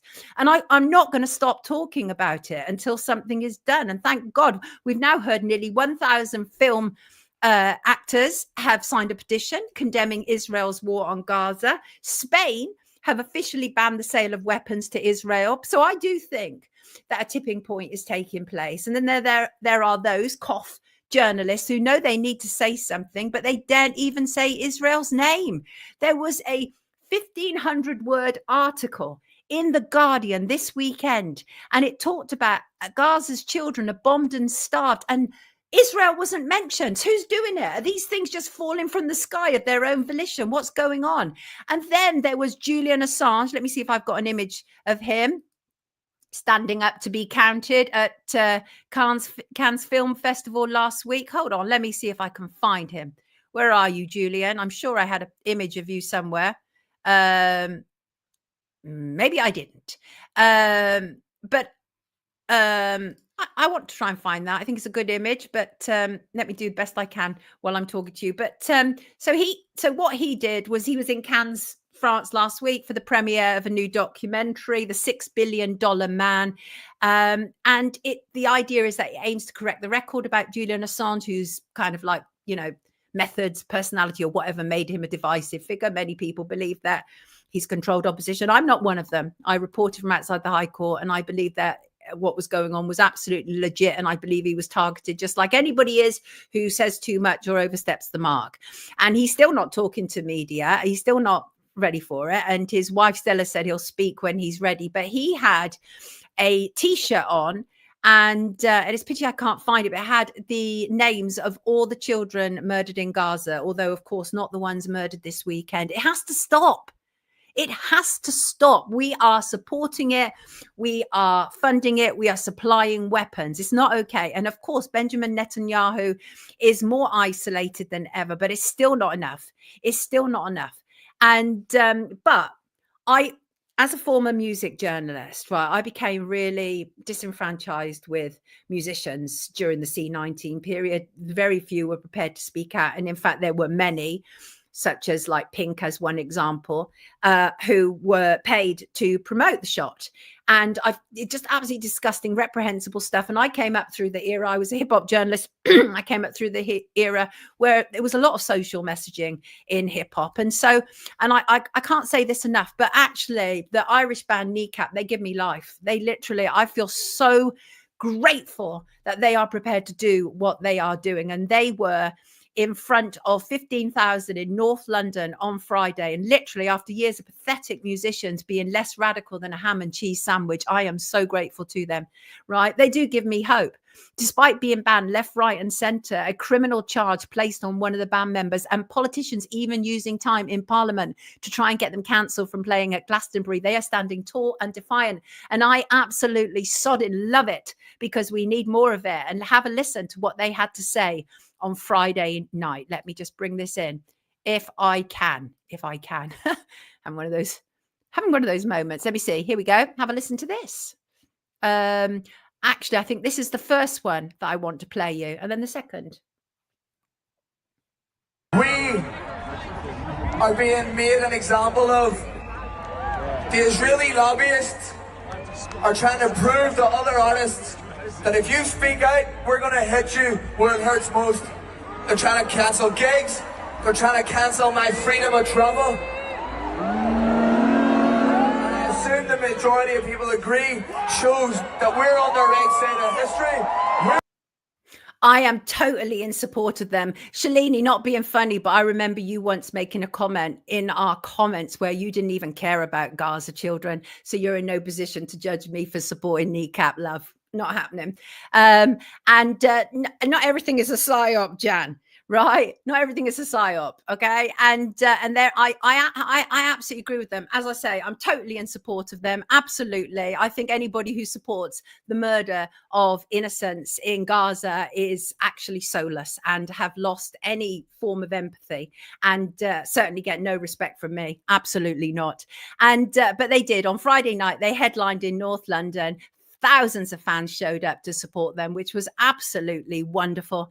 And I'm there for it. I'm absolutely there for it. I do believe that this is all political. This is an attack on them. They're being made an example of. This is to send a message to other musicians. Don't you dare speak out. This is what will happen to you. And it was interesting that they were even mentioned on the Jeremy Vine show. Jeremy Vine was even questioning whether this was really a criminal charge per se, because what it is allegedly is one of the band members, Mo Kara, allegedly had a Hezbollah flag at a concert in November last year, but it was only brought to the attention of the police by a Jewish website, obviously in support of what's going on in Israel. So I think it's done days. I actually do. I think for the first time in my life that I can actually see some kind of headway here that is taking place in Israel. It's over. Their power and influence, I think, is actually over. I think it's waning. And you have the situation in America as one example. Attorney General Pam Bondi, she will arrest people left, right, and center. She's targeting people on social media who are speaking out against Israel. But Pam, love, can we get the Epstein? Can we get Epstein details, right? And I saw this brilliant meme, which was Pam Bondi, where somebody said, can we get the Epstein details? And she said, best I can do is deport you if you criticize Israel. And that is not a joke. That is happening for real, for real, for real. People are literally being deported. They're being kidnapped off the streets, off campuses in the US. That's why I said the US is in no position to talk to us about free speech, right? They're really not. But, you know, they're myopic. It's like, oh, okay, as long as we say it's okay to say awful, awful things about people who criticize Israel, right? But yeah. And yes, talking about this topic gets you banned. Yes, it does indeed. And but that ain't going to stop me. And it's not going to stop me calling people out either, right? I'm that kind of woman. I'm literally, I mean, you know, like if we cannot in our lifetime stand up for innocent children, then what the hell are we doing here? And I'm sick of people telling me that they care about children, but somehow they don't seem to care about Gazan children. You don't care about children.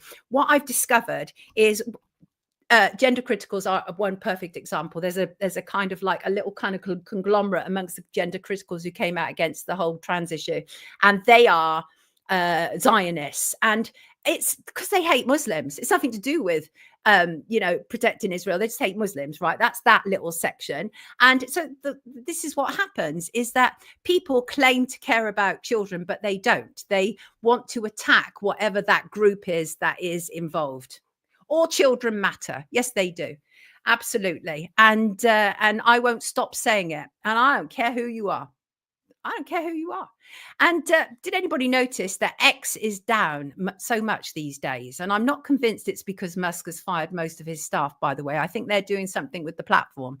Saturday, they were down again. There's definitely something up. He's always messing around with it, without a shadow of a doubt, like so many outages. And you've got to bear in mind that when it comes to social media, if there is one social media that is absolutely part of the globalist agenda, it is 100% X. 100% X.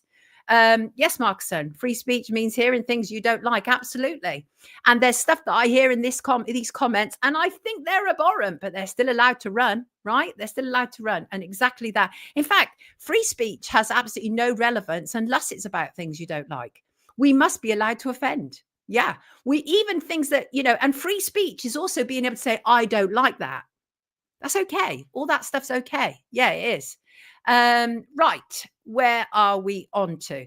Joint enterprise. You must be familiar with joint enterprise. We talked to Jan Cunliffe before. Her son, Jordan, partially sighted, was, you know, pulled up in a murder charge and imprisoned. And Jan was involved in the formation of Jengba.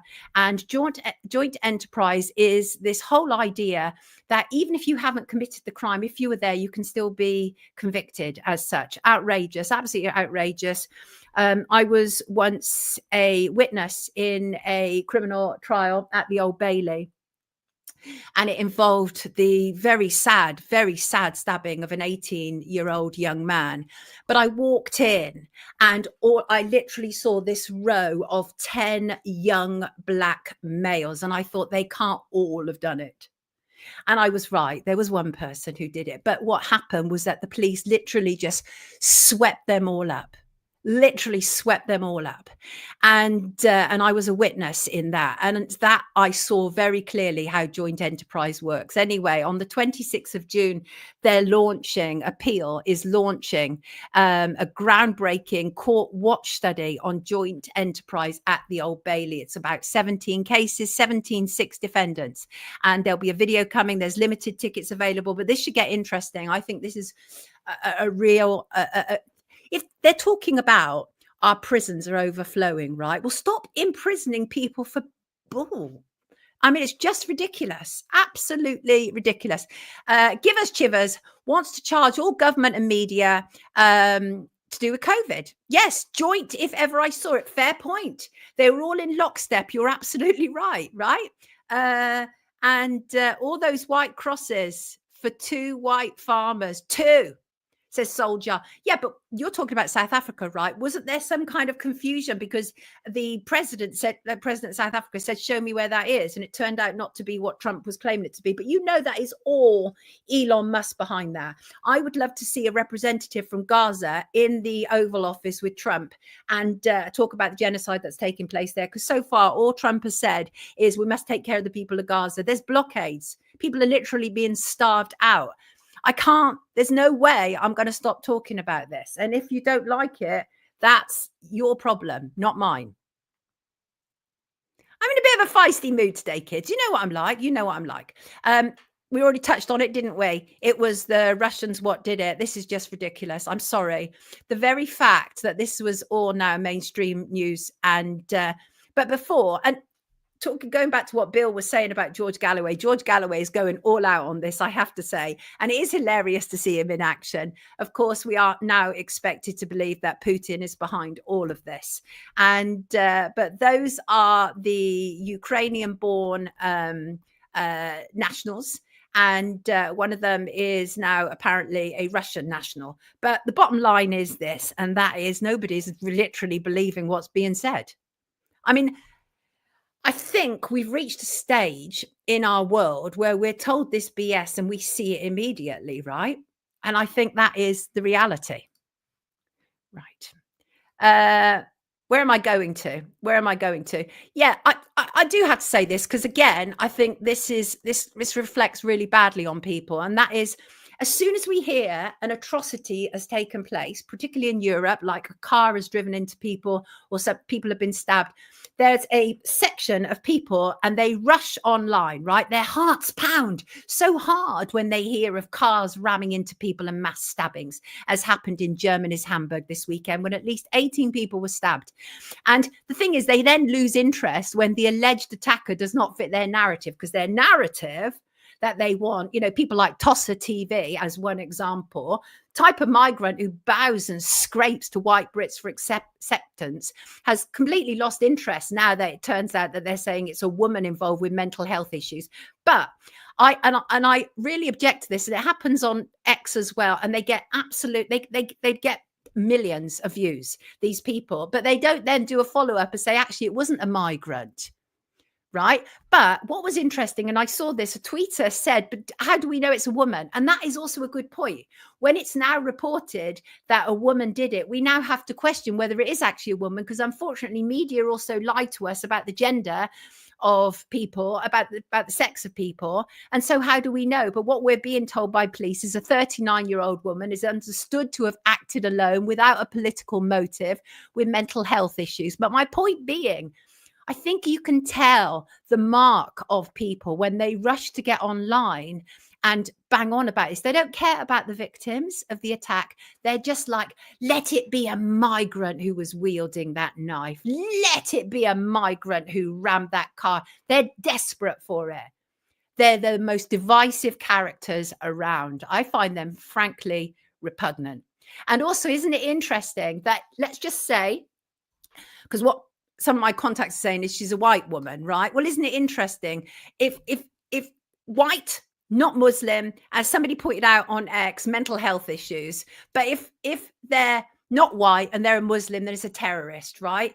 I think we have to start being a bit more discerning. I'm just so sick and tired of people who are only interested in likes, shares, and subscribes based on assumed bigotry. I'm in that kind of mood today, kids. Yes, I am. And yes, it was, by the way, let's go to Spain. It was Spain's insane net zero that blacked out the country recently. Same with Portugal. They know it now. There was a total experiment that was taking place. And Spanish scientists were experimenting with how far they could actually push the renewable energy. It's coming to you soon. We need to keep pushing back against this. We have Ed Miliband in the UK, obviously. And what they're doing, you can't make this stuff up. They're replacing farms with wind farms. You can't make this stuff up. But we've now seen what happens. We now know that there is a problem. Same was happening in Portugal. And but Spanish authorities, they're playing fast and loose with it, even though the news is leaking out. Stephen says net zero causes blackouts. We all knew. Yes, we did. We did. Glad you highlighting this. So much of that racist crap online. Gene, it is. and it's all divisive, and it just makes me so sick to the core. We are not going to get to the truth while people are leading campaigns with their bigotry, right? It's simple stuff. We're humans. When are we going to find our humanity? When are we going to find our humanity? People come into the chat, they're faced with a sick woman, and all they want to know is, did she have mRNA? What about her? Think about her. You've lost your humanity, people. Don't lose it. Don't lose it. And solar panels on former fields. Yes, they are. And I hope I don't ever lose my humanity. I don't think there's any danger of that now. I'm 60, for goodness sake. And it's anti, what's that? What's anti Martin Luther King? Have I been looking at Maui? Are you talking about after they raised it to the ground? Is that what you're talking about, Darren? Because I can look again at it, absolutely. And I see that the Thirlwell inquiry, obviously into Lucy Letby, which many people believe she's not guilty as charged. And that is Lucy Letby, former neonatal nurse, accused of murdering 7 babies, and convicted of murdering 7 babies, and convicted of further 7 attempts of murder on babies. And obviously the actual evidence is becoming increasingly obvious that that didn't happen at all. And the Thirlwell inquiry has been looking into it. The Thirlwell inquiry refused to pause. And now they've written to the core participants with an update on the progress of the final report. And they're actually saying that Lady Justice Thirlwell is looking to be sending out kind of like warning letters from September this year. And it is looking increasingly likely that there will be publication of the Thirlwell inquiry in early 2026. Obviously, there have been new submissions to the CCRC, the body that reviews and decides whether an appeal should be granted. And I think basically watch this space. Watch this space. I think it's getting interesting. I really do.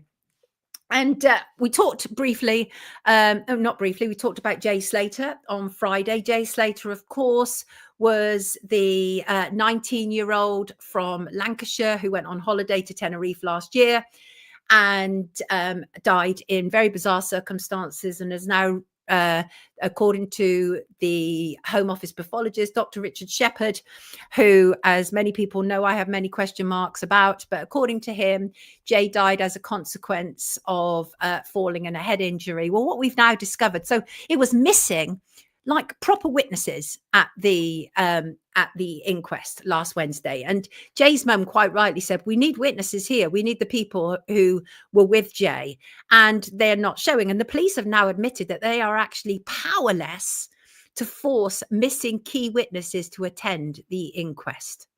Powerless. An inquest is to determine how somebody died. And sometimes they have bigger questions as well at the inquest, such as what led to it, as one example. But generally it is to put a kind of like a stamp, a rubber seal on this is how that person died. Well, the problem is that the people who were around Jay, the people who were last in contact with Jay before his alleged fall, and I'm saying alleged because I'm not convinced.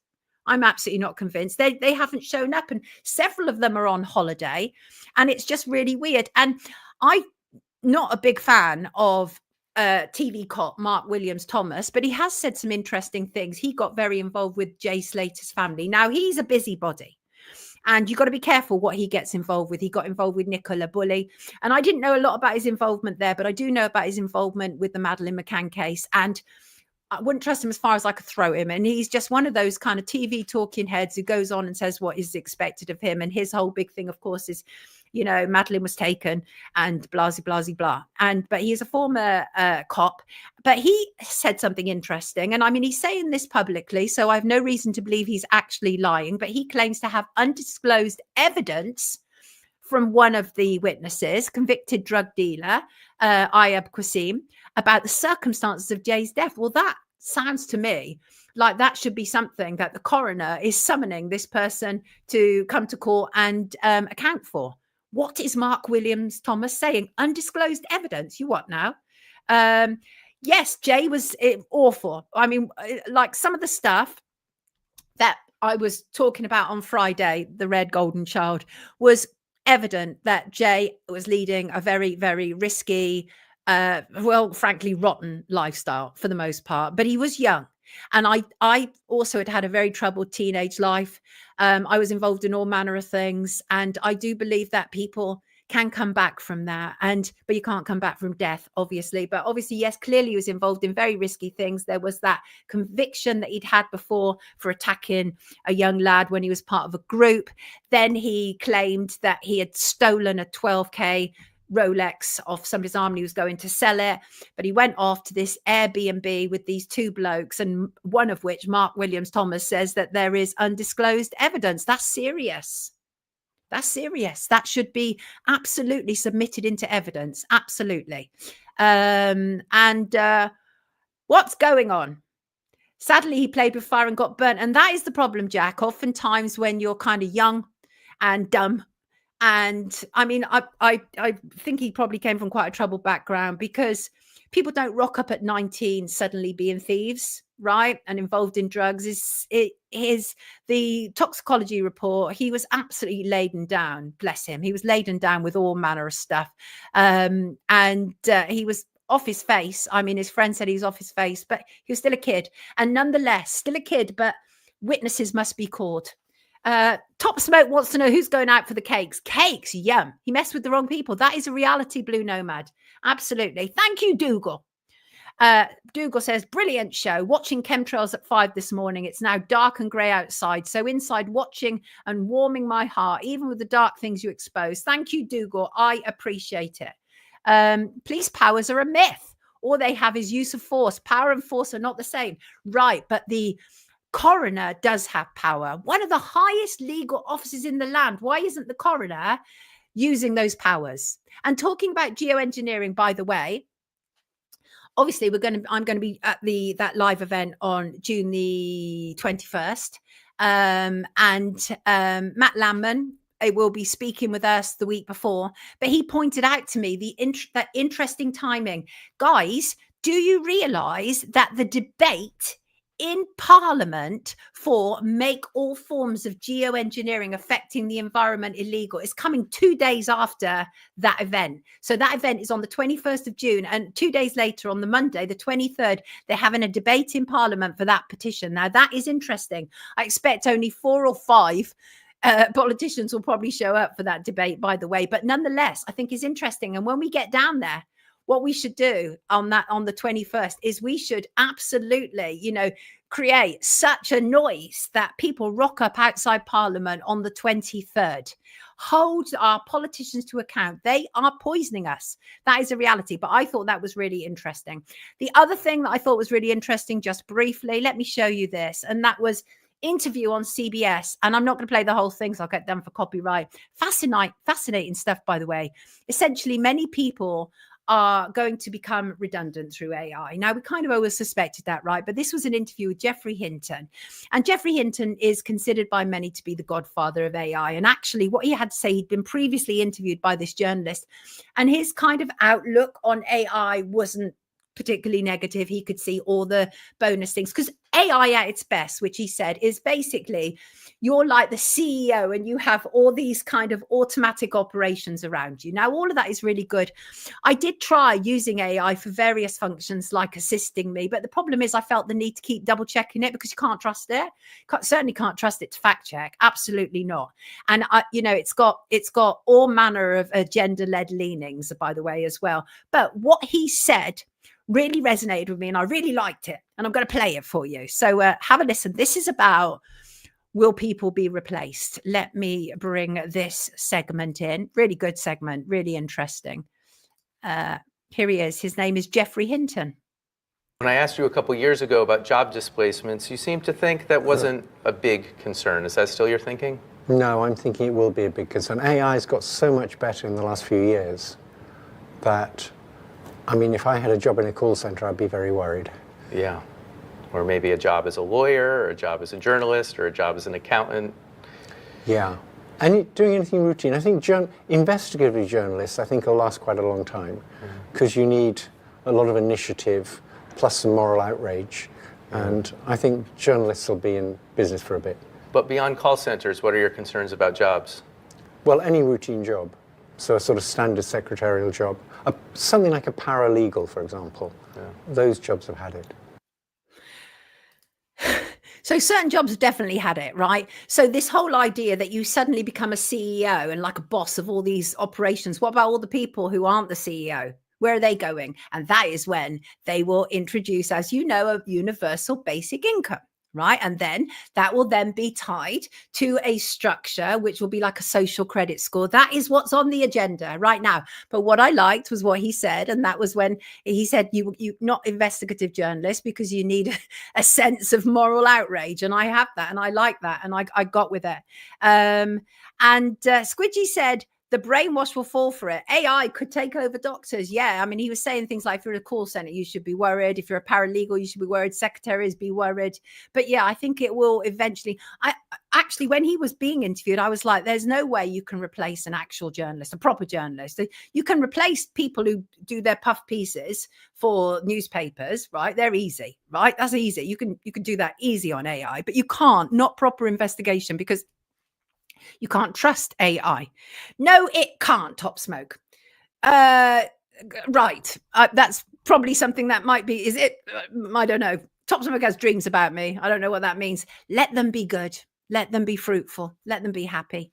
Right. Okay. Donators, love you all. Thank you so much. Happy birthday to us. One tomorrow. We launched Wake Up on the 27th of May, 2024. Literally a year ago tomorrow. I can't believe it. And I would, and actually one of our first guests was Bernd Stallander, the foreign detective who's written the book about Madeleine McCann, I'm actually got here.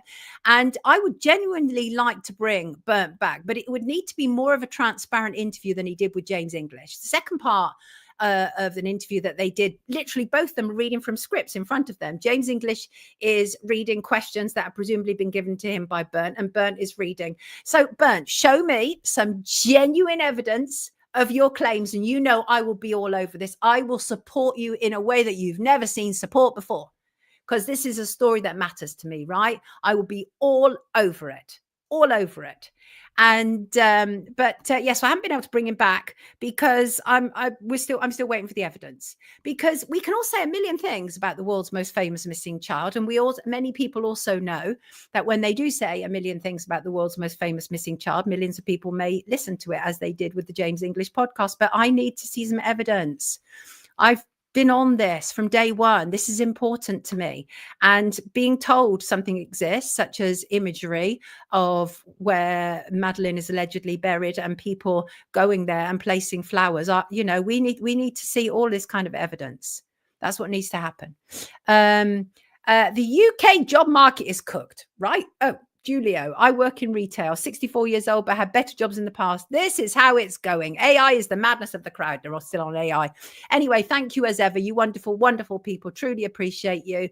I literally could not do this without you. I gave up any kind of other income streams. I turned down every job in legacy media. I simply will not give them my energy these days. The only way that I would do legacy media, and this part of a conversation that I'm currently having, is to make Paedophiles in Parliament 2.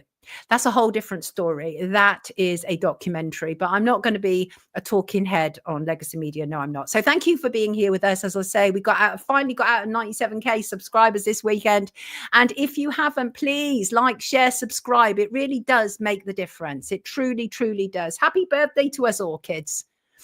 Sally Ann's birthday as well. Oh, I remember I got some emails over the weekend about other people's birthdays. Sorry, forgetting birthdays. I mean, happy birthday. Happy birthday. Thank you, Wade. You star. And don't forget, I'm going to be with Bob Moran on Wednesday, live outside broadcast from the gallery. I want to, there's a couple of things that I want to do and say before we end today's show. I want to introduce you to Bella the cat. She's lovely. Let me find her. And Amy said, I thought as you like ending your show with something nice and funny, I thought you may like to see my videos of my naughty kitten. I have a large run for my cats, so if I'm out at night, I know they are safe. I recently kept 2 kittens rescued here with their mother. Bella, and you're going to see her any minute, is a very determined kitten to roam as she wishes. Every time she finds a way out, even though none of my others do. Let's hope the latest escape routes are the last. Fortunately, I have CCTV to see where she escapes from. So, Amy, let's have a little look Lovely Bella. And oh, there we go. Let's have a look. So, right. So you can see Bella here. She's, I think, the black and white cat at the front. I'm not sure, but you'll get a closer look. Here you go. Look at this. I love the way cats do this. They're so daring, aren't they? Look at, she's like, I'm out of here. Now, the question is, which way am I going? Oh, a little bit more, a little bit more, a little bit more. And I'm gonna jump down. I love animals. I love cats. Cats are wonderful.